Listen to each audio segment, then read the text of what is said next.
Assalamualaikum warahmatullahi wabarakatuh. Perkenalkan, nama saya Faiz Damar Fuadi. Di video kali ini saya akan mempresentasikan hasil kerja kelompok kami yang beranggotakan dengan saya dan teman saya, Gista Nindya Putri. Sistem hukum dan peradilan di Indonesia.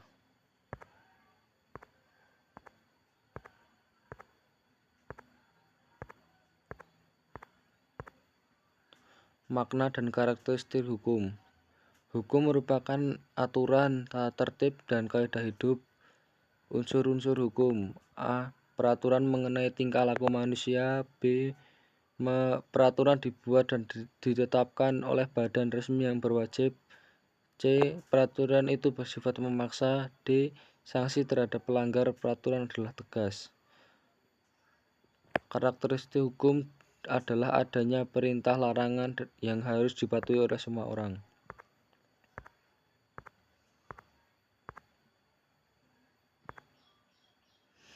2. Penggolongan hukum. Berdasarkan keputusan ilmu hukum dapat digolongkan sebagai berikut. Yang pertama, berdasarkan sumbernya, yaitu hukum undang-undang, hukum kebiasaan, hukum traktat, dan hukum jurisprudensi. Yang kedua, berdasarkan tempat berlakunya. Yang pertama, hukum nasional, hukum internasional, hukum asing, dan hukum gereja.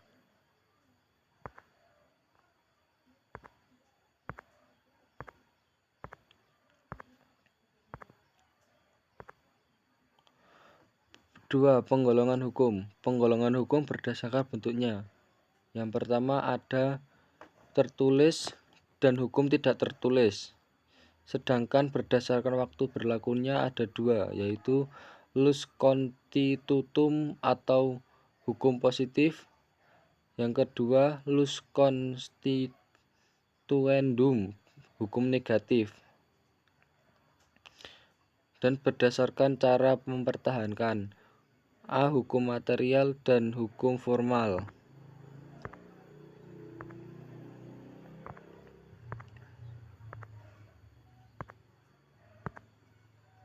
Dan inilah beberapa penggolongan hukum berdasarkan sifatnya, yaitu hukum yang memaksa dan hukum yang mengatur. Sedangkan berdasarkan wujudnya ada dua, yaitu hukum objektif dan hukum subjektif. Lalu berdasarkan isinya ada dua, yaitu hukum publik yang di dalamnya ada hukum pidana, hukum tata negara, hukum tata usaha negara, dan hukum nasional. Yang kedua ada hukum sipil yang di dalamnya ada hukum perdata dan hukum perniagaan.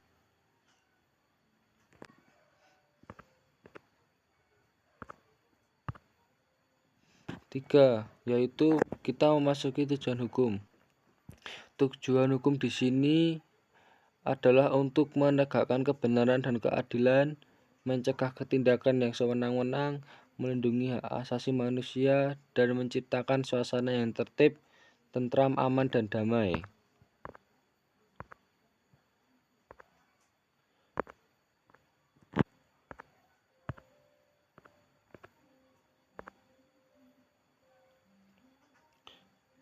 Yang keempat, tata hukum Indonesia. Tata hukum Indonesia merupakan keseluruhan peraturan hukum yang diciptakan oleh negara dan berlaku bagi seluruh rakyat Indonesia, yang dimana hukum tersebut berpedoman pada Undang-Undang Dasar Negara Republik Indonesia tahun 1945.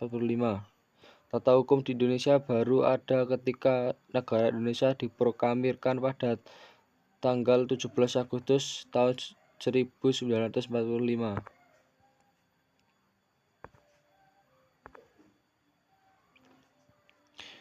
Sekarang kita masuk B, mencermati sistem peradilan di Indonesia.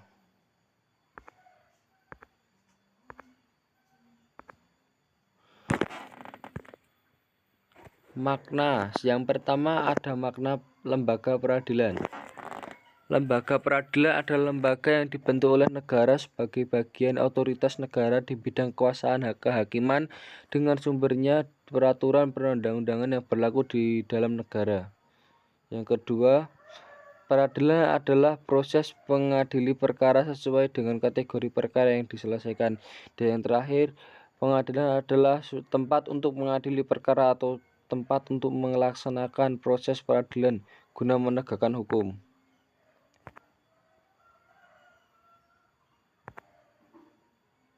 Oke, kita di sini masuk dalam dasar-dasar hukum lembaga Indonesia. Di sini menjelaskan Pancasila, terutama sila kelima yaitu keadilan sosial bagi seluruh rakyat Indonesia. Dan kedua, adapun beberapa undang-undang dasar negara dalam bentuk peradilan. Undang-Undang Dasar Negara Republik Indonesia tahun 1945 bab 9 pasal 2 ayat 2 dan 3. Yang ketiga Undang-Undang RI nomor 3 tahun 1997 tentang pengadilan anak. Yang keempat, Undang-Undang RI nomor 31 tahun 1997 tentang peradilan militer. Yang kelima, Undang-Undang RI nomor 26 tahun 2000 tentang pengadilan HAM. Yang keenam, Undang-Undang RI nomor 14 tahun 2002 tentang pengadilan pajak. Yang ketujuh, Undang-Undang RI nomor 24 tahun 2003 tentang Mahkamah Konstitusi. Yang Undang-Undang RI nomor 5 tahun 2004 tentang perubahan atas Undang-Undang nomor 14 tahun 1985 tentang Mahkamah Agung. Dan yang terakhir ada Undang-Undang RI nomor 8 tahun 2004 tentang perubahan atas Undang-Undang nomor 7 tahun 1986 tentang peradilan umum.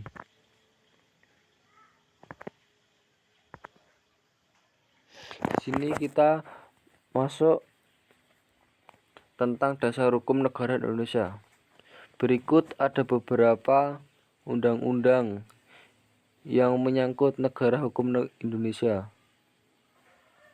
Yang pertama ada Undang-Undang RI nomor 9 tahun 2004 tentang perubahan dan atas Undang-Undang nomor 7 tahun 1946 tentang peradilan tata usaha negara. Ralat ini tentang perubahan atas undang-undang. Yang kedua, Undang-Undang RI nomor 3 tahun 2006 tentang perubahan atas negara atas Undang-Undang nomor 5 tahun 1989 tentang peradilan agama. Yang ketiga, Undang-Undang RI nomor 3 tahun 2009 tentang perubahan kedua atas Undang-Undang nomor 14 tahun 1985 tentang Mahkamah Agung. Yang keempat, Undang-Undang RI nomor 48 tahun 2009 tentang pengadilan tindak pidana korupsi. Yang kelima, Undang-Undang RI tahun nomor 48 tahun 2009 tentang kekuasaan kehakiman. Yang keenam, Undang-Undang RI nomor 49 tahun 2009 tentang perubahan kedua atas Undang-Undang nomor 2 tahun 1986 tentang peradilan hukum.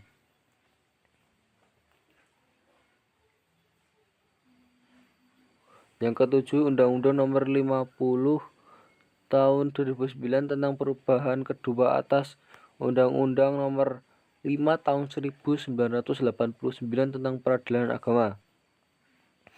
Yang kedelapan, Undang-Undang RI nomor 51 tahun 2009 tentang perubahan kedua atas Undang-Undang nomor 7 tahun 1989 tentang peradilan tata usaha negara.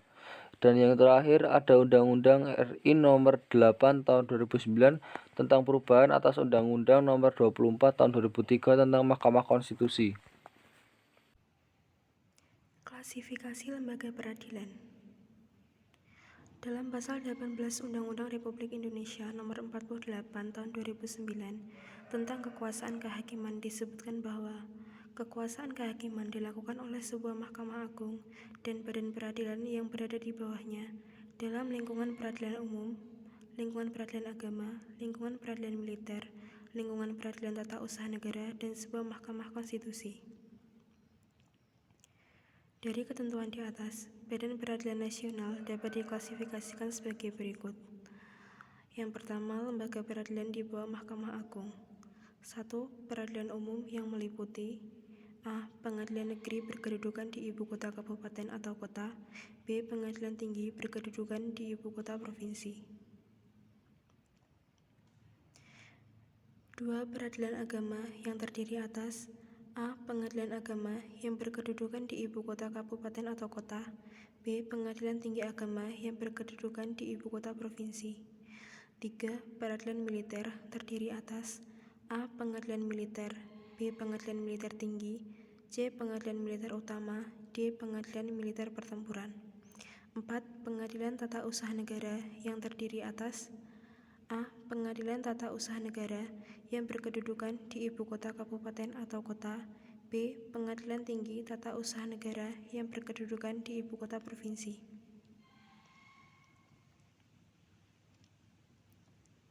Yang kedua, Mahkamah Konstitusi.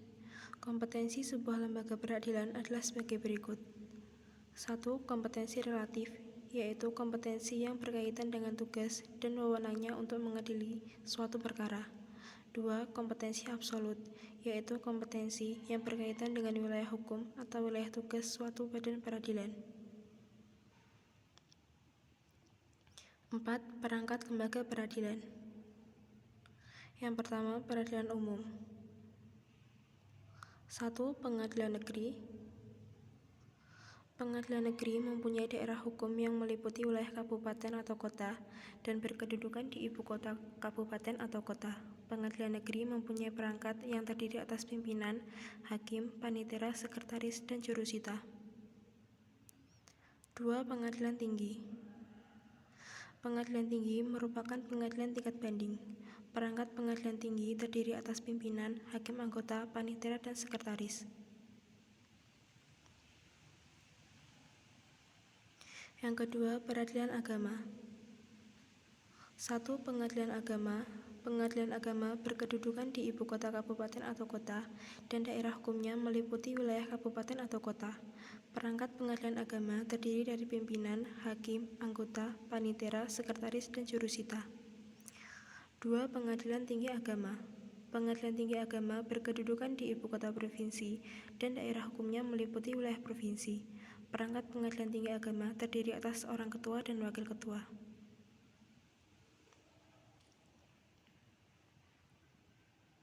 Yang ketiga, peradilan militer. Peradilan militer diatur dalam Undang-Undang Republik Indonesia Nomor 31 Tahun 1997. Dalam undang-undang tersebut, yang dimaksud dengan pengadilan adalah badan yang melaksanakan kekuasaan kehakiman di lingkungan peradilan militer yang meliputi pengadilan militer tinggi, pengadilan militer utama, dan pengadilan militer pertempuran. Dalam peradilan militer dikenal adanya auditorat, yaitu badan di lingkungan TNI yang melakukan kekuasaan pemerintahan negara di bidang penuntutan dan penyidikan berdasarkan pelimpahan dari Panglima TNI. Auditorat terdiri atas auditorat militer tinggi, auditorat jenderal, dan auditorat militer pertempuran. Yang keempat, peradilan tata usaha negara. 1. Pengadilan tata usaha negara. Pengadilan tata usaha negara berkedudukan di ibu kota kabupaten atau kota dan daerah hukumnya meliputi wilayah kabupaten atau kota. Perangkat pengadilan tata usaha negara terdiri atas pimpinan, hakim anggota, panitera, sekretaris, dan jurusita. 2. Pengadilan tinggi tata usaha negara. Pengadilan tinggi tata usaha negara berkedudukan di ibu kota provinsi dan daerah hukumnya meliputi wilayah provinsi. Pengadilan tinggi tata usaha negara merupakan pengadilan tingkat banding. Perangkat dari pengadilan tinggi tata usaha negara terdiri atas pimpinan, hakim anggota, panitera, dan sekretaris. Yang kelima, Mahkamah Konstitusi. Mahkamah Konstitusi merupakan perwujudan dari pasal 24C Undang-Undang Dasar Negara Republik Indonesia tahun 1945. Mahkamah Konstitusi diatur dalam Undang-Undang Republik Indonesia Nomor 24 Tahun 2003 tentang Mahkamah Konstitusi dan Undang-Undang Republik Indonesia Nomor 8 Tahun 2001 tentang perubahan atas Undang-Undang Nomor 24 Tahun 2003 tentang Mahkamah Konstitusi. Mahkamah Konstitusi terdiri atas 9 orang hakim konstitusi yang diajukan masing-masing 3 orang oleh DPR, Presiden, dan Mahkamah Agung dan ditetapkan oleh keputusan Presiden. Susunan organisasinya terdiri atas seorang ketua merangkap anggota, seorang wakil ketua merangkap anggota, dan 7 orang hakim konstitusi. Masa jabatan hakim konstitusi adalah 5 tahun dan dapat dipilih kembali hanya untuk 1 kali masa jabatan. Ketua dan wakil ketua dipilih dari dan oleh hakim konstitusi untuk masa jabatan 3 tahun. 5. Tingkatan lembaga peradilan. Yang pertama, pengadilan tingkat pertama atau pengadilan negeri. Pengadilan tingkat pertama dibentuk atas keputusan Presiden. Pengadilan tingkat pertama mempunyai kekuasaan hukum yang meliputi satu wilayah kabupaten atau kota. Fungsi pengadilan tingkat pertama adalah memeriksa tentang sah atau tidaknya penangkapan yang diajukan oleh tersangka, keluarga atau kuasanya kepada ketua pengadilan dengan menyebutkan alasannya. Wewenang pengadilan tingkat pertama adalah memeriksa dan memutuskan sesuai dengan ketentuan yang diatur dalam undang-undang, khususnya tentang 2 hal berikut. 1. Sah atau tidaknya penangkapan, penahanan, penghentian penyidikan atau penghentian tuntutan. 2. Ganti kerugian dan rehabilitasi bagi seseorang yang perkaranya dihentikan pada tingkat penyidikan atau tuntutan.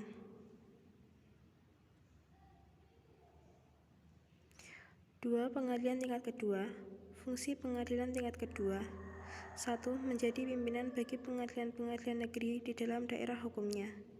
2. Melakukan pengawasan terhadap jalannya peradilan di dalam daerah hukumnya dan menjaga supaya peradilan itu diselesaikan dengan seksama dan wajar. 3. Mengawasi dan meneliti perbuatan para hakim pengadilan negeri di daerah hukumnya. 4. Untuk kepentingan negara dan keadilan, pengadilan tinggi dapat memberi peringatan, teguran, dan petunjuk yang dipandang perlu kepada pengadilan negeri dan daerah hukumnya. Wewenang pengadilan tingkat kedua. 1. Mengadili perkara yang diputus oleh pengadilan negeri dalam daerah hukumnya yang dimintakan banding. 2. Berwenang untuk memerintahkan pengiriman berkas-berkas perkara dan surat-surat untuk diteliti dan memberi penilaian tentang kecakapan dan kerajinan hakim. Yang ke-7, kasasi oleh Mahkamah Agung. Mahkamah Agung berkedudukan sebagai puncak semua peradilan dan sebagai pengadilan tertinggi untuk semua lingkungan peradilan. Mahkamah Agung diatur oleh Undang-Undang Republik Indonesia Nomor 5 Tahun 2004 tentang perubahan atas Undang-Undang Republik Indonesia Nomor 14 Tahun 1985 tentang Mahkamah Agung dan Undang-Undang Republik Indonesia Nomor 3 Tahun 2009 tentang perubahan kedua atas Undang-Undang Nomor 14 Tahun 1985 tentang Mahkamah Agung.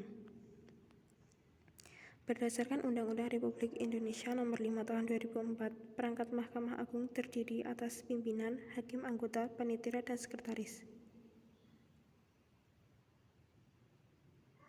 Dalam hal kasasi, yang menjadi wewenang Mahkamah Agung adalah membatalkan atau menyatakan tidak sah putusan hakim pengadilan tinggi karena putusan itu salah atau tidak sesuai undang-undang. Hal tersebut terjadi karena 1. Lalai memenuhi syarat-syarat yang diwajibkan oleh perundang-undangan yang mengancam kelalaian itu dengan batalnya perbuatan yang bersangkutan. 2. Melampaui batas wewenang. 3. Salah menerapkan atau karena melanggar ketentuan hukum yang berlaku. 6. Peran lembaga peradilan. Lingkungan peradilan umum. Kekuasaan kehakiman di lingkungan peradilan umum dilaksanakan oleh pengadilan negeri, pengadilan tinggi, dan Mahkamah Agung. Pengadilan negeri berperan dalam proses pemeriksaan, memutuskan dan menyelesaikan perkara pidana dan perdata di tingkat pertama. Pengadilan tinggi berperan dalam menyelesaikan perkara pidana dan perdata pada tingkat banding. Mahkamah Agung mempunyai kekuasaan tertinggi dalam lapangan peradilan. Mahkamah Agung berperan dalam proses pembinaan lembaga peradilan yang berada di bawahnya. Dalam pasal 20 ayat 2 Undang-Undang Republik Indonesia Nomor 48 Tahun 2009 disebutkan bahwa Mahkamah Agung mempunyai wewenang berikut. 1. Mengadili pada tingkat kasasi terhadap putusan yang diberikan pada tingkat terakhir oleh pengadilan di semua lingkungan peradilan yang berada di bawah Mahkamah Agung. 2. Menguji peraturan perundang-undangan di bawah undang-undang terhadap undang-undang. 3. Kewenangan lainnya yang diberikan undang-undang seperti memberikan pertimbangan hukum kepada Presiden dalam permohonan grasi dan rehabilitasi. 2. Lingkungan peradilan agama. Berdasarkan pasal 49 Undang-Undang Republik Indonesia Nomor 3 Tahun 2006, Pengadilan Agama bertugas dan berwenang memeriksa, memutus, dan menyelesaikan perkara di tingkat pertama antara orang-orang yang beragama Islam di bidang perkawinan, waris, wasiat, hibah, wakaf, zakat, infak, sedekah, dan ekonomi syariah. Lingkungan peradilan tata usaha negara. Peradilan tata usaha negara berperan dalam proses penyelesaian sengketa tata usaha negara. Sengketa tata usaha negara adalah sengketa yang timbul dalam bidang tata usaha negara antara orang atau badan hukum perdata dengan badan atau pejabat tata usaha negara, baik di pusat maupun di daerah sebagai akibat dari dikeluarkannya keputusan tata usaha negara, termasuk sengketa kepegawaian berdasarkan peraturan perundang-undangan. Lingkungan peradilan militer. Peradilan militer berperan dalam menyelenggarakan proses peradilan dalam lapangan hukum pidana khususnya bagi pihak-pihak berikut. 1. Anggota TNI. 2. Seorang yang menurut UU dapat dipersamakan dengan anggota TNI. 3. Anggota jawatan yang dapat dipersamakan dengan TNI menurut undang-undang. 4. Seorang yang tidak termasuk angka 1, 2, 3, tetapi menurut keputusan Menteri Pertahanan dan Keamanan yang ditetapkan berdasar persetujuan Menteri Hukum dan Perundang-undangan harus diadili oleh pengadilan militer.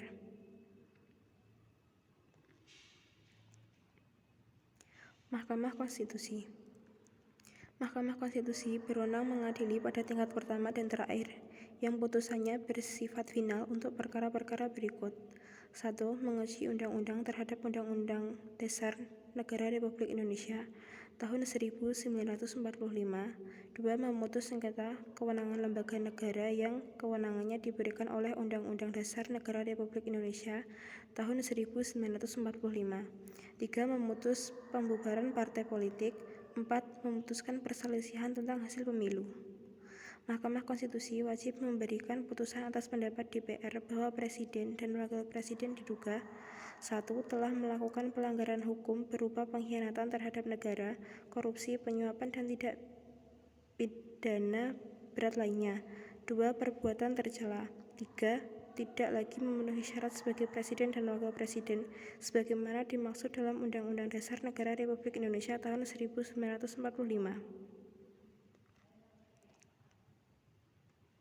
Sekian, terima kasih.